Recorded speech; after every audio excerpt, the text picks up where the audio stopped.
আসসালামু আলাইকুম। Hello guys, কেমন আছেন আপনারা? আশা করি ভালোই আছেন। আপনাদের দয়ায় আমিও ভালো আছি। আজকে আপনাদের আলু দিয়ে, বেগুন দিয়ে, টমেটো দিয়ে আলু বেগুন ঘাটা দেখাবো। সঙ্গে থাকুন। বেগুন, আলু, টমেটো দিলাম, এগুলো দিয়ে আমি ঘাটবো। অল্প একটু পেঁয়াজ দিয়ে দিলাম, হলুদ দিয়ে দিলাম, দিয়ে দিলাম আদা বাটা, রসুন বাটা, জিরে বাটা দিয়ে দিলাম। এই যে তেল দিয়ে দিলাম। এইরকম সিদ্ধ তুলে দিব। সিদ্ধ হয়ে গেলে ঘাটে নিব। ঘাটে ডিম ভাজে ওর মধ্যে দেবো। ডিম দিয়ে আলু ঘাটা ডিম দিয়ে আলু ঘাটা না, আলু টমেটো ঘাটা। সঙ্গেই থাকুন কিভাবে আমি ঘাটি, দেখতে থাকুন। এই যে পানি দিয়ে দিলাম। সিদ্ধ হয়ে গেলে মতো তারপরে ঘাটবো।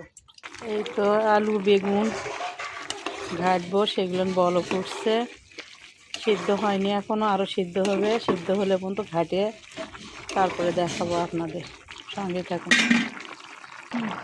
এই তো এখন ঘাটে নেব। এগুলো নিয়ে আলু বেগুন ঘাটি। এই যে ঘাটা হয়ে গেছে আমার। এখন এর মধ্যে পানি দিব আমি একটু, সামান্য পরিমাণ পানি দিলাম। সঙ্গে থাকুন।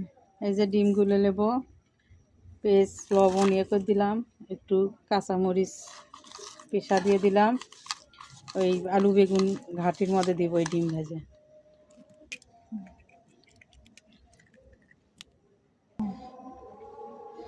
এই তো ঘুটে নিব, ভাজে নিয়ে আমি ঘাটির মধ্যে দিব। সঙ্গে থাকুন। তেল ঢেলে দিলাম। ডিম,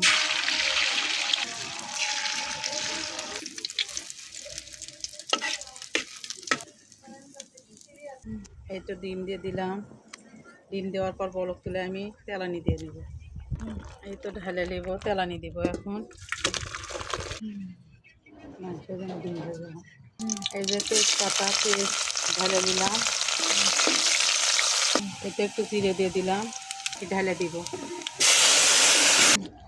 ঘাটি ঢেলে দিব, অল্প একটু জাল করে নিয়ে তারপরে নামিয়ে নেব। এই যে আমার তরকারি হয়ে গেছে। তো ভালো থাকবেন, সুস্থ থাকবেন, দোয়া করবেন। আসসালামু আলাইকুম, খোদা হাফেজ।